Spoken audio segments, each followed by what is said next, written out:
अस्सलाम वालेकुम स्टूडेंट्स। आज हम बेटे पढ़ेंगे बायोटेक्नोलॉजी से topic genetic engineering. Genetic engineering genetics पे अप्लाई होने वाली टेक्निक्स को जेनेटिक इंजीनियरिंग कहा जाता है। यानी कि जेनेटिक मटेरियल अगर हम बात करते हैं तो डीएनए है। डीएनए पे जितनी भी टेक्निक्स अप्लाई होती हैं, जो कुछ भी डीएनए के साथ होता है, उस सब को कंबाइंडली हम क्या नाम देते हैं? जेनेटिक इंजीनियरिंग का नाम दिया जाता है।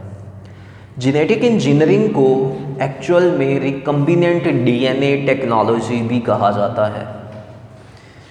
जेनेटिक इंजीनियरिंग का एम क्या है?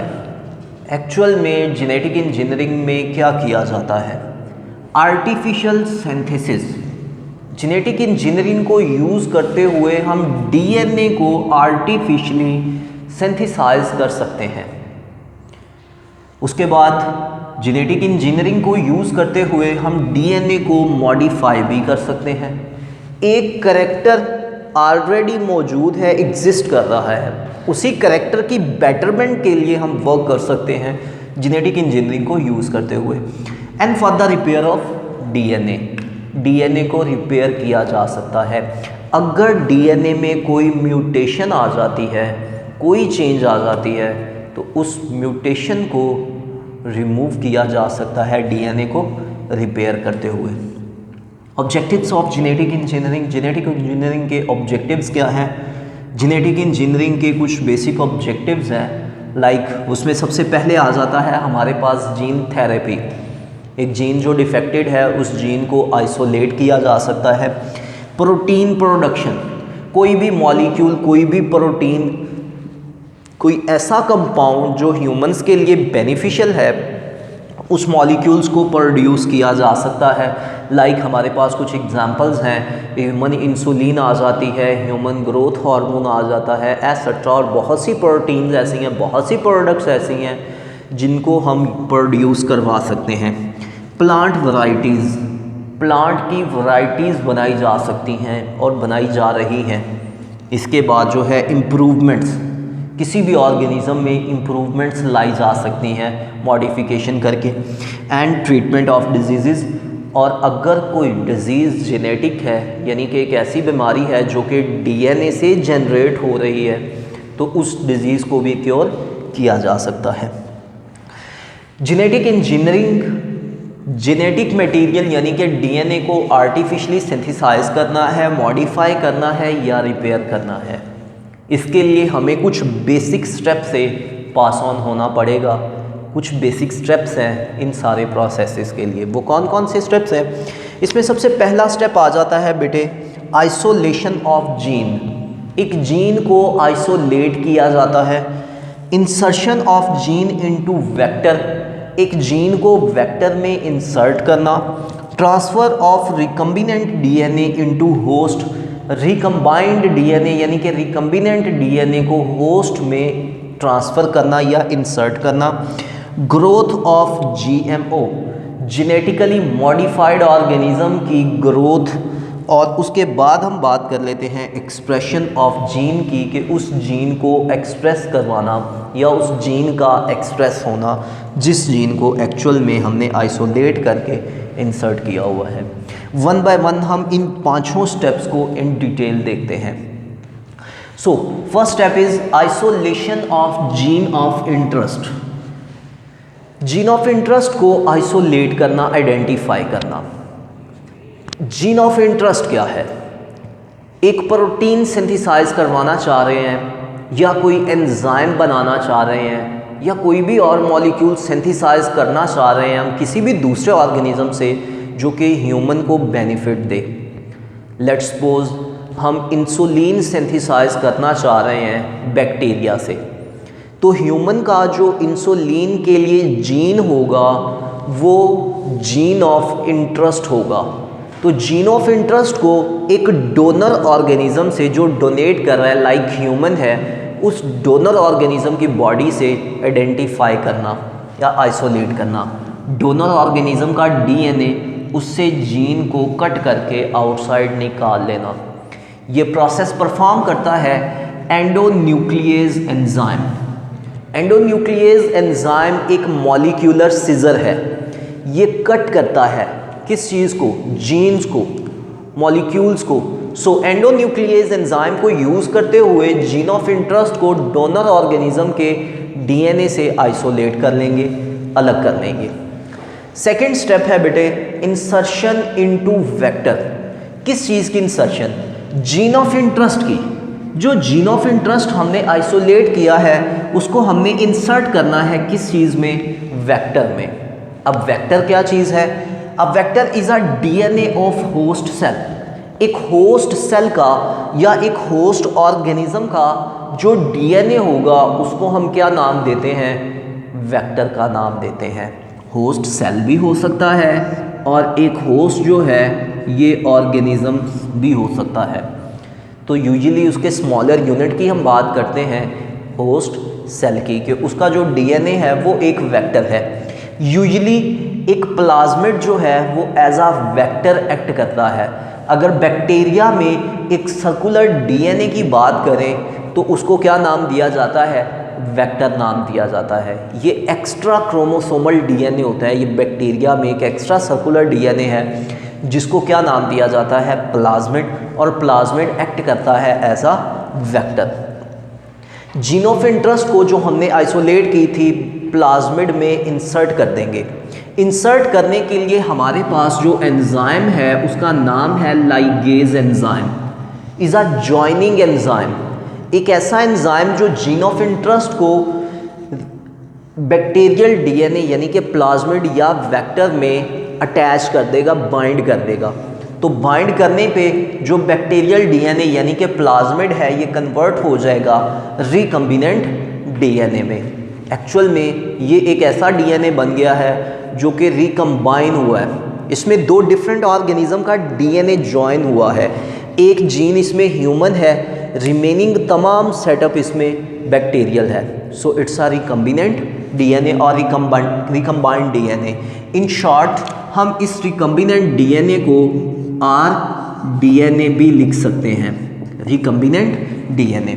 सो in the third step transfer of rDNA into host. Recombinant DNA को होस्ट ऑर्गेनिज्म में इंसर्ट करना जेनेटिक इंजीनियरिंग का तीसरा स्टेप है। यानी कि रिकम्बिनेंट डीएनए को हमने होस्ट में इंसर्ट करना है, एक ऑर्गेनिज्म में इंसर्ट करना है। अब ये ऑर्गेनिज्म कौन सा है? ये वो ऑर्गेनिज्म है जिस ऑर्गेनिज्म से हमने उस डीएनए को एक्सट्रैक्ट किया था। अगर हमने इसको प्लांट से एक्सट्रैक्ट किया था तो प्लांट में इंसर्ट करेंगे, प्लांट होस्ट ऑर्गेनिज्म होगा। बैक्टीरिया से लिया था तो बैक्टीरिया होस्ट होगा। तो चूंकि हम बैक्टीरिया को होस्ट कंसीडर कर रहे हैं तो बैक्टीरिया से प्लाज्मिड लिया था तो इसको रीइंसर्ट भी किस में करेंगे? बैक्टीरिया में। सो इस रिकम्बिनेंट डीएनए को जब बैक्टीरिया में इंसर्ट कर देंगे तो ये बन जाएगा एक GMO, means genetically modified organism. ये जो बैक्टीरिया है ये जेनेटिकली मॉडिफाई हो गया है, चूँकि इसके डीएनए को हमने आल्टर कर दिया, तब्दील कर दिया, उसमें अपना जीन ऑफ इंटरेस्ट हमने ऐड कर दिया। फोर्थ स्टेप है जी growth of genetically modified organism. GMO की ग्रोथ। ग्रोथ मीन कि वो रिप्रोड्यूस करे, वो ग्रो करे हमारे जीन ऑफ इंटरेस्ट को लेके। Culture medium to reproduce fastly. Genetically modified organism को हम एक कल्चर मीडियम देंगे, यानी कि उसको ऐसा सूटेबल एनवायरनमेंट देंगे जिसमें उसको टेम्परेचर प्रॉपर मिलेगा, पीएच प्रॉपर मिलेगी, न्यूट्रिशन उसकी प्रॉपर होगी और उसमें उसके रहने के लिए हर चीज़ का प्रॉपर इंतज़ाम होगा। वो प्रॉपरली वहाँ पे अपनी लाइफ स्पेंड करेगा और वो फास्टली रिप्रोड्यूस करेगा। उसके साथ ही साथ वो बहुत सी जब रिप्रोड्यूस कर चुका होगा it make many copies of gene of interest. तो जितने ऑर्गेनिजम्स प्रोड्यूस होंगे, जितने बैक्टीरियाज प्रोड्यूस होंगे, हर बैक्टीरिया में हमारा जीन ऑफ इंटरेस्ट मौजूद होगा। याद रखें बेटे कि एक बैक्टीरियम अप्रॉक्सीमेटली 20 मिनट्स में 1 से 2 बैक्टीरिया में डिवाइड हो जाता है। ओके, तो बैक्टीरिया की बहुत सी कॉपीज़ बन गई। हर बैक्टीरिया के पास जीन ऑफ इंटरेस्ट मौजूद है। सो पांचवा स्टेप आ जाता है और लास्ट स्टेप आ जाता है जेनेटिक इंजीनियरिंग का, is the expression of gene. GMO make desired product. Genetically modified organism यानी कि बैक्टीरिया जिसमें हमारा जीन ऑफ इंटरेस्ट मौजूद है, उसने अपनी बहुत सी कॉपीज़ बना ली हैं, 100 और 1000 कॉपीज़ बन गई हैं उसकी। अब वो हर ऑर्गेनिज्म हमारा डिज़ायरेबल, हमारा रिक्वायर्ड प्रोडक्ट बनाना शुरू कर देगा। चूँकि उसमें जीन प्रेजेंट है, उस जीन से आरएनए बनेगा, आरएनए से अल्टीमेटली प्रोटीन बन जाएगी जो कि हमारा रिक्वायर्ड प्रोडक्ट होगा। और उस प्रोडक्ट को हम उस मीडियम से, कल्चर मीडियम से जहाँ पे बैक्टीरिया ग्रो कर रहा है या ऑर्गेनिज्म ग्रो कर रहा है, वहाँ से एक्सट्रैक्ट कर लेंगे, रिमूव कर लेंगे और उसके बाद उसे यूटिलाइज करना शुरू कर देंगे। ये थे बेटा 5 बेसिक स्टेप्स जेनेटिक इंजीनियरिंग के, जिनको यूज़ करते हुए हम क्या कर सकते हैं, डीएनए को मॉडिफाई कर सकते हैं, सिंथेसाइज भी कर सकते हैं और रिपेयर भी कर सकते हैं। एनीहाउ, आज तक जेनेटिक इंजीनियरिंग की अचीवमेंट्स क्या हैं? जेनेटिक इंजीनियरिंग की टेक्निक्स को यूज़ करते हुए, इसी टेक्निक को जिसको हमने फॉलो किया, स्टडी किया, यूज़ करते हुए कौन कौन सी प्रोडक्ट्स बनाई जा चुकी हैं और कुछ बनाई जा रही हैं। So first of all, insulin एक ऐसा प्रोडक्ट है जो ह्यूमन बॉडी में ग्लूकोज लेवल को कंट्रोल करता है। प्रिपेयर किया जा चुका है एक बैक्टीरिया जिसका नाम ई कोलाई है। ई कोलाई बैक्टीरिया में ह्यूमन इंसुलिन जीन को इंसर्ट करके इंसुलिन सिंथेसाइज किया जा चुका है जो हम यूटिलाइज करते हैं। थाइमोसिन हार्मोन, थाइमोसिन हार्मोन है जिसको प्रिपेयर किया जा चुका है जेनेटिक इंजीनियरिंग से। उसके बाद ह्यूमन ग्रोथ हार्मोन है, इसको भी जेनेटिक इंजीनियरिंग से बैक्टीरिया में यूज़ करते हुए बैक्टीरिया को प्रिपेयर किया जा चुका है। उसके बाद हम बात कर लेते हैं बीटा एंडोफ्रिन। बीटा एंडोफ्रिन एक केमिकल, एक ऐसा प्रोटीन जो कि एक्ट करता है एज अ पेन किलर। इसको भी जेनेटिक इंजीनियरिंग से सिंथेसाइज किया जा चुका है। उसके बाद वैक्सीन्स हैं, तो बहुत सी वैक्सीन्स ऐसी हैं बेटा जिसको जेनेटिक इंजीनियरिंग की टेक्निक्स को यूज़ करते हुए हम सिंथेसाइज कर चुके हैं। नेक्स्ट है यूरोकाइनेज एंजाइम, एक ऐसा एंजाइम जो कि ब्लड क्लॉट को डिज़ोल्व करता है। ब्लड क्लॉट को डिज़ोल्व करता है। अगर बॉडी में कहीं पे भी ब्लड क्लॉट हो जाए, आर्टरी, वेन में या कैपिलरी में, तो इस एंजाइम को यूज़ करते हुए ब्लड को डिज़ोल्व किया जा सकता है। तो यूरोकाइनेज एंजाइम भी प्रिपेयर किया जा चुका है।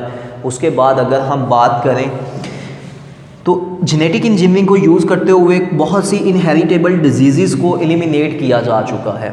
लाइक हमारे पास एक एग्जांपल है हीमोफीलिया, एक ऐसी डिजीज़ जिसमें पेशेंट की बॉडी से ब्लीडिंग होती रहती है, तो उस डिज़ीज़ को भी जेनेटिक इंजीनियरिंग से क्योर किया जा चुका है। उसके अलावा बहुत सी ब्लड डिजीज़ हैं, लाइक अगर हम बात करें thalassemia, leukaemia, sickle cell anaemia, तो ये सारी इनहेरिटेबल डिजीज़ हैं, जेनेटिक डिजीज़ हैं जो कि जनरेशन टू जनरेशन ट्रांसमिट होती हैं। तो इन इनहेरिटेबल डिजीज़ को भी या ब्लड डिजीज़ को क्या किया जा चुका है, एलिमिनेट किया जा चुका है, इनका क्योर फाइंड कर लिया है। और उसके बाद nitrogen fixation. Nitrogen fixation actual में एक ऐसा प्रोसेस है जो कि प्लांट के लिए बहुत ज़्यादा इम्पॉर्टेंट है। कुछ बैक्टीरियाज ऐसे हैं जो कि प्लांट के साथ रहते हैं और एटमॉस्फेयर से नाइट्रोजन फिक्स करके प्लांट को देते हैं। अब वो तो कुछ ही स्पीशीज़ हैं, हमने बैक्टीरिया को जेनेटिकली मॉडिफाई कर दिया, ऐसी जीन्स उसमें इंसर्ट कर दी जिससे वो नाइट्रोजन को फिक्स करना शुरू हो गए और प्लांट की नाइट्रोजन नीड्स जो हैं वो रिड्यूस कर दी, यानी कि हम कह सकते हैं फर्टिलाइज़र नीड को रिड्यूस कर देता है। तो ये हैं कुछ अचीवमेंट्स जेनेटिक इंजीनियरिंग की और जेनेटिक इंजीनियरिंग के बेसिक स्टेप्स। अल्लाह हाफिज़।